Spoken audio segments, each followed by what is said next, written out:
ठीक है। अस्सलाम एवरीवन एंड ईद मुबारक आप सबको। आई होप आप सब लोग ठीक होंगे। और आप लोगों की ईद कैसी गुजरी आप मुझे इस वीडियो के कमेंट बॉक्स में बता सकते हैं और मेरे यूट्यूब चैनल पे भी इसी वीडियो के कमेंट बॉक्स में बता सकते हैं। जो मुझे आज पहली बार देख रहे हैं, that's me Amna Sohail. I am actually a certified trainer and a motivational speaker. I love inspirational speaking और आजकल मैं पाकिस्तान के कुछ टैलेंटेड, स्किलफुल और बहुत ही सक्सेसफुल लोगों के साथ लाइव सेशंस कर रही हूँ फेसबुक पे, जिनसे हमें हमें सीखने को बहुत कुछ मिले। जिसमें यूथ भी इंक्लूडेड है, बच्चे भी इंक्लूडेड है और बहुत सारी वुमेन्स भी इंक्लूडेड हैं जो काफी सक्सेसफुल है पाकिस्तान की। तो आज हम अपनी स्पेशल गेस्ट को वेलकम करेंगे, जिनका नाम सैरिश मंसूर है। सैरिश मंसूर पाकिस्तान की मोस्ट यंगेस्ट और टैलेंटेड और ब्यूटीफुल जो है वो है, अपनी माशाल्लाह से न्यूज एंकर है, जिनका पाकिस्तान के कई चैनल के साथ कनेक्शन रह चुका है। और रिसेंटली वो एआरवाई के साथ connected है, जिसको हम दिन में जिनको हम कई बात में देखते हैं, सुबह भी शाम भी और रात भी न्यूज पढ़ते हुए। तो हम जानेंगे सैरिश की इस जर्नी के बारे में, सक्सेसफुल माशाल्लाह से, और वुमेन एम्पावरमेंट के बारे में भी कुछ बातें कर लेंगे। और जिसको कोई भी सवाल हो वो काइंडली सैरिश से कमेंट में सवाल कर सकता है। अस्सलाम वालेकुम सैरिश। वालेकुम अस्सलाम, कैसी हैं आप? अल्हम्दुलिल्लाह सैरिश, आप कैसी हैं? Thank you so much for coming अल्हम्दुलिल्लाह। Live with us. सबसे पहले तो बहुत-बहुत ईद मुबारक आपको भी और देखने वालों को भी। आपको भी बहुत बहुत ईद मुबारक मेरी तरफ से भी और सब देखने वालों की तरफ से भी। ईद आपकी उम्मीद है कि अच्छी गुजरी होगी माशाल्लाह से, बिजी भी।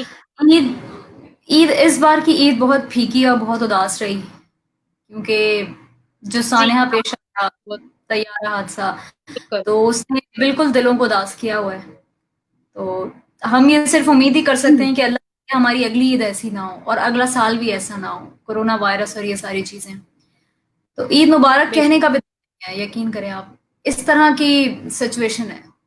बट है, अब ईद क्या बिल्कुल कर सकते हैं, हल्का फुल्का इंसान सभी सेलिब्रेट करते हैं। सो मेरी तरफ से देखने वालों को बहुत बहुत ईद मुबारक।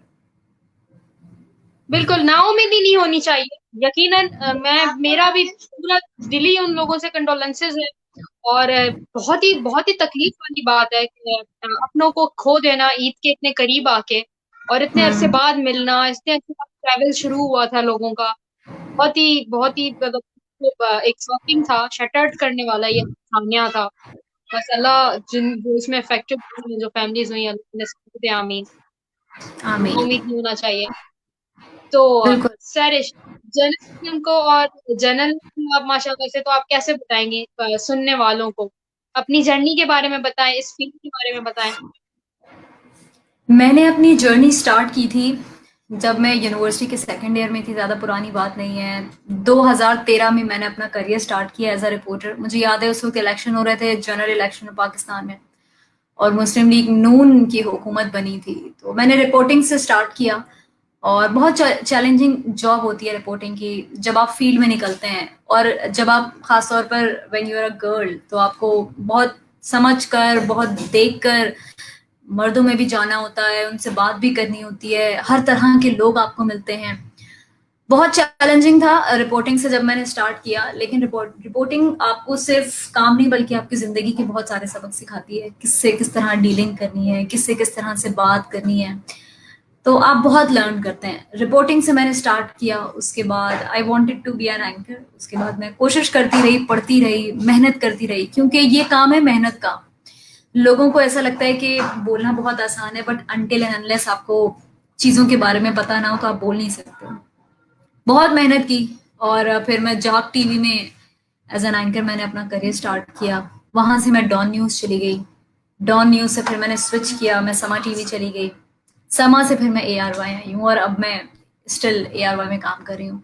तो बहुत अच्छा रहा। बहुत कुछ सीखने को मिलता है इंसान को। और कहते हैं ना कि जब आप एज अ जर्नलिस्ट लोगों से बात करते हैं, तो आपको हर रोज ढेर सारी चीजें सीखने को मिलती हैं। तो वो जो ढेर सारी, वो कतरा कतरा जब समंदर बनता है, तो फिर आपको थोड़ा कुछ आता है।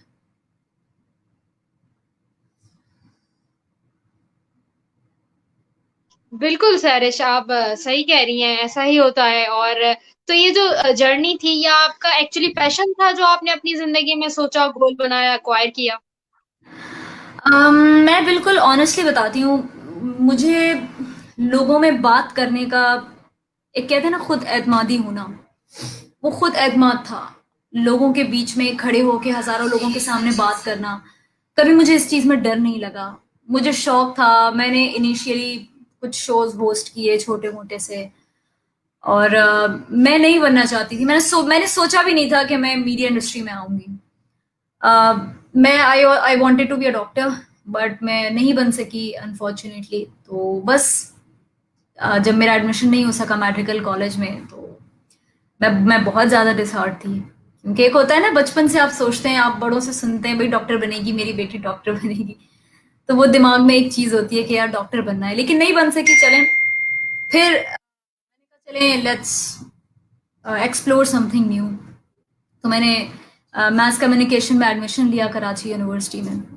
जब मैंने एडमिशन लिया तो मैंने सोचा यार this is what I want to do. छोड़ो क्या डॉक्टर बनना है यार। तो बस फिर स्टार्ट की अपनी जर्नी, क्योंकि आई टोल्ड यू मुझे पब्लिक स्पीकिंग का शौक भी था और लोगों से बातचीत करने का तरीका भी कुछ थोड़ा बहुत आता था। देखिए जब आप में कोई चीज़ अल्लाह ताला देता है ना, तो आपको अपनी एक्सपर्टीज को एक्सप्लोर करना पड़ता है कि आप एक्चुअली जिंदगी में करना क्या चाहते हैं। तो टैलेंट अल्लाह ताला ने कुछ ना कुछ सबको दिया है, उसको थोड़ा सा कार्व करने की जरूरत है, इम्प्रूव करने की जरूरत है और फिर आप कर लेते हो अगर आपको शौक होता है। जी, बिल्कुल सैरिश माशाल्लाह से, मतलब आपकी ये डिजायरिंग नहीं थी फील्ड, बट नाउ माशाल्लाह से आप सेटिस्फाइड हैं और खुश भी हैं बिल्कुल, बहुत। बहुत खुश इसीलिए हूँ। क्या होता है। जी, जी जी। तो इसीलिए कहते हैं जो होता है वो अच्छे के लिए ही होता है, बिल्कुल। यकीनन आपकी हाँ, मेरा जिंदगी तो में। बड़ा बड़ा इस पर एक ईमान है, बड़ा ट्रस्ट हो गया है कि जब आप कुछ नहीं कर पाते तो बिल्कुल होपलेस नहीं होना चाहिए। देयर इज समथिंग जो आप कर सकते हैं और फिर अल्लाह ताला, आप थोड़ी सी स्ट्रगल करते हो, थोड़ा आप अपने आप को अंदर से एक्सप्लोर करते हो कि आप क्या चाहते हो। हमारे यहाँ पे ये छोटी सी चीज ऐड करना चाहूंगी कि हमारे यहाँ पर एक प्रॉब्लम स्टूडेंट्स बहुत फेस करते हैं, जो मैंने भी किया, कि मैं डॉक्टर बनना चाहती थी। डॉक्टर डॉक्टर बनना है, डॉक्टर बनना है, उसका एक क्रेज था। और फिर उसके बाद जब थोड़ा-सा टाइम मैंने मेडिकल में गुज़ारा, मैं इंटरमीडिएट तक मेडिकल की स्टूडेंट रही हूँ। बहुत मेहनत की, पढ़ लिख कर दिन-रात एक किया, लेकिन मेरा एडमिशन नहीं हो सका। फिर उसके बाद मुझे क्या करना है, मुझे नहीं पता था, जो हमारे स्टूडेंट्स को नहीं पता होता। एक टर्म यूज़ होती है करियर काउंसलिंग, उसका कॉन्सेप्ट हमारे यहाँ पर अभी उस पर काम करने की बहुत ज़्यादा ज़रूरत है। हमारे स्टूडेंट्स को पता ही नहीं होता कि ये शय है क्या। और पेरेंट्स बहुत हेल्प करते हैं इस चीज़ में, बचपन से आपको बताएं। तो हमारे पेरेंट्स को भी इस ट्रेनिंग की ज़रूरत है कि आप अपने बच्चों को बताएं, उनको देखें, उनको ऑब्जर्व करें कि वो बनना क्या चाहते हैं, वो अपनी ज़िंदगी में करना क्या चाहते हैं। फिर बचपन से लेकर उस हिसाब से उनकी ग्रूमिंग करें, उनको सिखाएं। तो फिर इन दी एंड अगर वो नहीं भी बन पाते तो वो सीख बहुत कुछ लेते हैं और वो जान जाते हैं कि वो बनना क्या चाहते हैं। तो बहुत ज़रूरी है हमारे पेरेंट्स के लिए भी कि थोड़ा इस चीज़ की तरफ अपना दिमाग लेकर आएँ, थोड़ी-सी कुछ ट्रेनिंग्स इस तरह की लें कि किस तरह से आप अपने बच्चे के दिमाग को एक्सप्लोर करते हो कि मेरा बच्चा क्या बन सकता है और वो क्या बनना चाहता है। तो इससे बड़ी हेल्प हो जाती है। बहुत ही खूब, बिल्कुल आपने सही कहा। आजकल के बच्चों में नहीं है कि, बट अब जब कुछ दिनों में एक्चुअली अभी करंट टाइम चल रहा है तो लोगों को सोचने का मिल रहा है, बच्चों का भी। कई मेरे अपने खुद रिलेटिव्स हैं, कुछ जानने वाले कजन्स वजन्स हैं, तो उसमें यूथ है, बच्चों की मेरे पास कॉल्स आती हैं कि हमें क्या करना चाहिए। कि हमें बहुत खुशी होती है कि चलो सोच रहे हैं वो एटलीस्ट, इतना उनमें अवेयरनेस। सोचना तो फिर पहला कदम है ना, तो चलो सोच रहे हैं, पहला पहला कदम कदम उठ। है। एग्जैक्टली, बिल्कुल। पेरेंट्स अगर उनकी सपोर्ट करें तो बहुत ही खूब है। हम जो है कमेंट्स ले लेते हैं, लोग आपसे बिल्कुल। बहुत कुछ कहना चाहते हैं। मोहम्मद सलीम खाकर कह रहे हैं ईद मुबारक आपको मेरी तरफ से, खैर मुबारक। और यही कह, बहुत मुबारक। और फिर दोबारा कह रहे हैं कि हमारी ईद बहुत अच्छी गुजरी, आपकी कैसी गुजरी। मेरी ईद भी अच्छी गुजरी। पहली और दूसरी ईद मेरा ऑफिस था तो आप लोगों को खबरें पढ़ के सुनाई, तो आज थोड़ा सा रिलैक्स कर रहे हैं घर पे। बिल्कुल। नवीद जावेद कह रहे हैं ईद मुबारक। और नवीद आपको भी जावेद कह बहुत ईद रहे हैं कि मुबारक। ईद, यस अल्लाह सबको। सारा कह रही हैं जबरदस्त, थैंक यू सारा। और महमूद मंसूर कह रही हैं कि अस्सलाम वालेकुम both of you beautiful lady, thank you so much beautiful lady.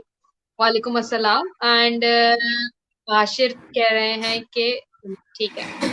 जी, तो वुमेन एम्पावरमेंट को आप कैसे डिफाइन करेंगी? वुमेन एम्पावरमेंट को डिस्क्राइब कैसे करेंगी? वुमेन एम्पावरमेंट को,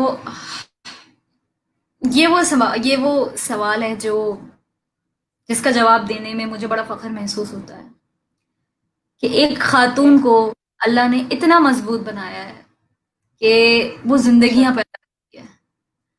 तो एक औरत पर अल्लाह ताला ने ये जिम्मेदारी डाली है कि वो एक जिंदगी को दुनिया में लेकर आती है, जिस तकलीफ से वो गुजरती है, जिस सब्र का वो उन 9 महीनों में मुजाहिरा करती है। सिर्फ वही नहीं बल्कि बड़े और मराहिल भी होते हैं जो खवातीन को, जिससे वो गो थ्रू करती है, जिंदगी भर करती है।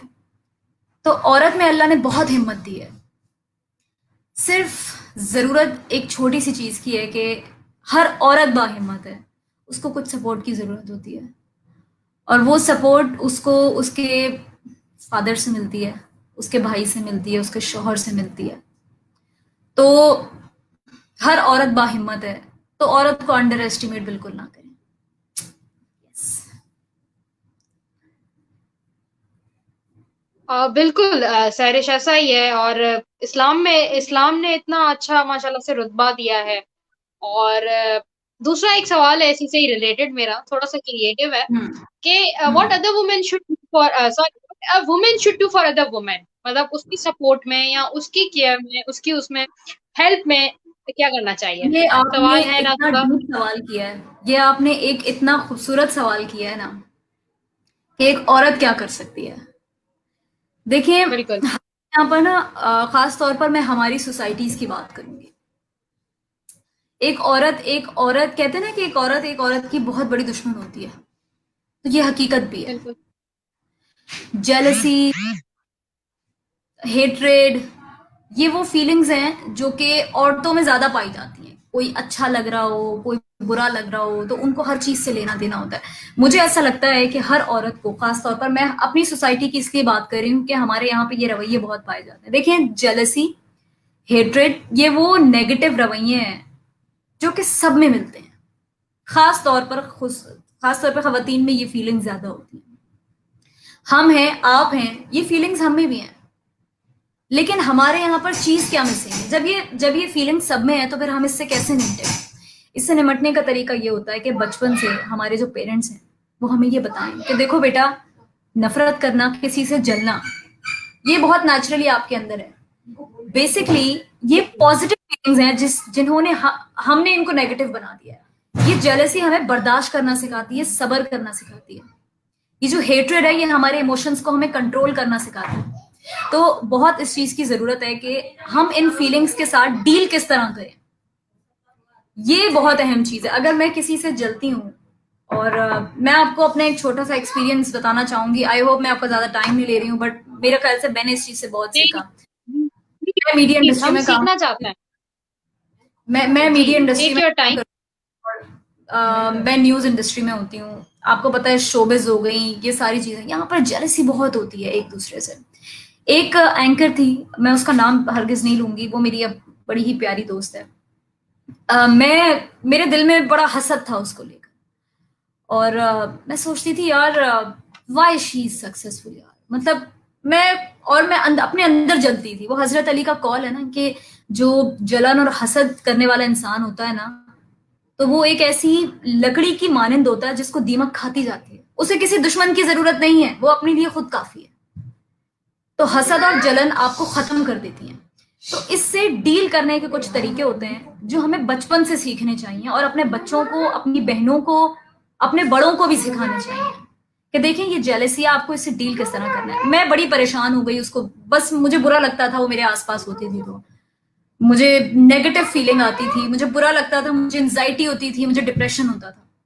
मैंने ये चीज अपनी मदर से डिस्कस की कि अम्मी, मैं इस तरह उससे बहुत जलती हूँ और मैं बहुत तकलीफ में हूँ। तो मेरी अम्मी ने एक इतनी प्यारी बात कही। उन्होंने मुझे कहा कि अगर तुम जेलस हो तो इसमें कोई बुरी बात नहीं है, इट हैपेंस विद एवरीवन। सबसे पहले तो हमें ये सीखना है कि किसी से जलना कोई बुरी बात नहीं है, अनटिल एंड अनलेस आप उसको नुकसान ना पहुंचाए।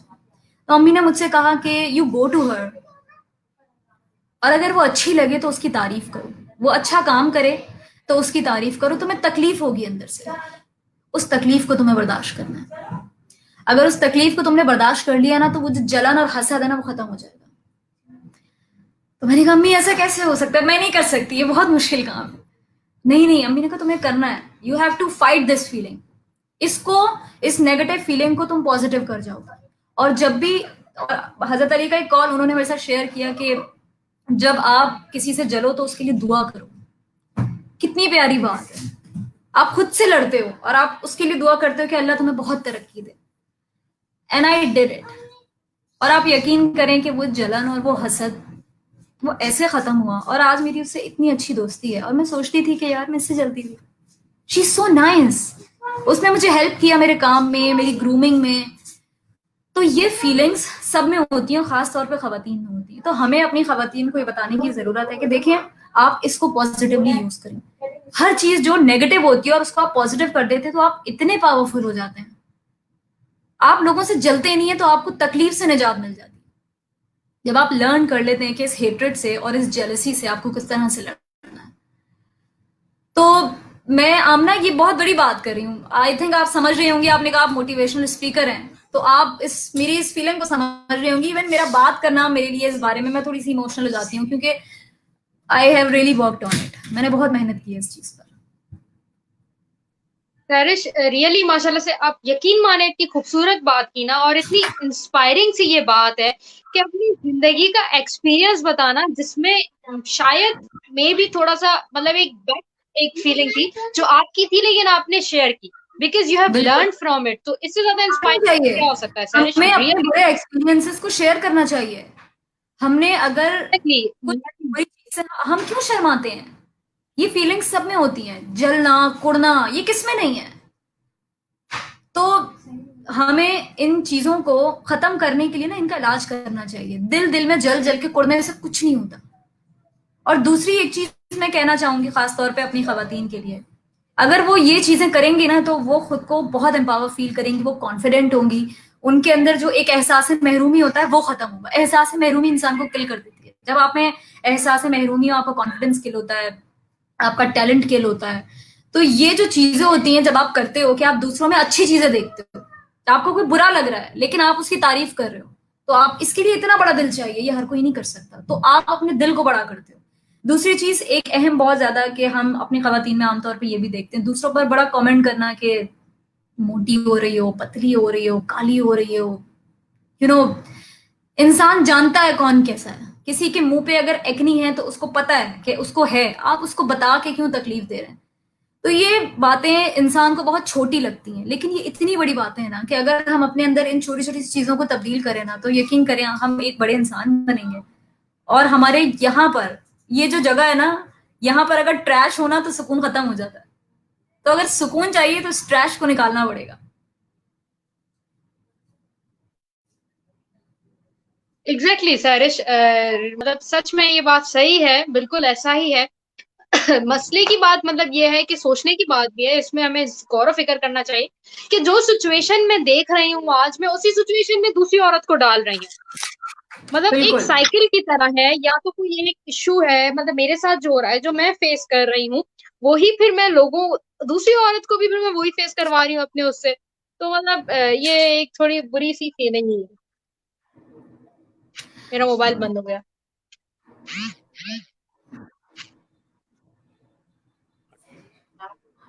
इंटरप्ट हो गया। जी। आमना, आप मुझसे बात कर रही हैं?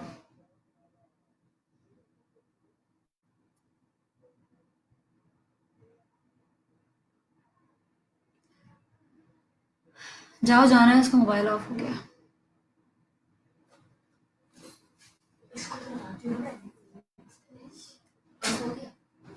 पता नहीं स्टॉप हुआ है।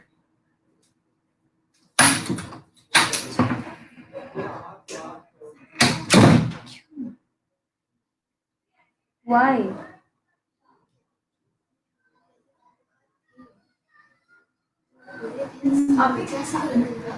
नहीं, इसका ऐसा नहीं है। मुझे सीन नहीं पता मैं किसकी बात कर रही हूँ। ये सरा, ये चीजें इतनी नेचुरल है ना।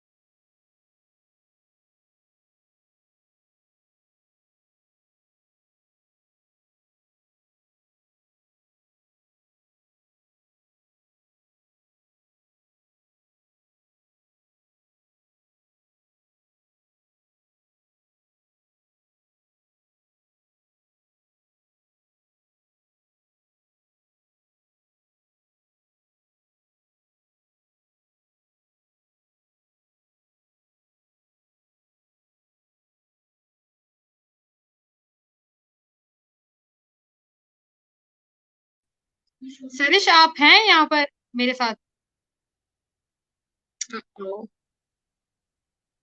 आई एम सो सॉरी गाइस, हम सरिश को दोबारा से ले लेते हैं लाइव। एक्चुअली ये टेक्निकल इशू आ गया था तो सेशन इंटरप्ट हो गया था। तो will meet you soon, just अभी।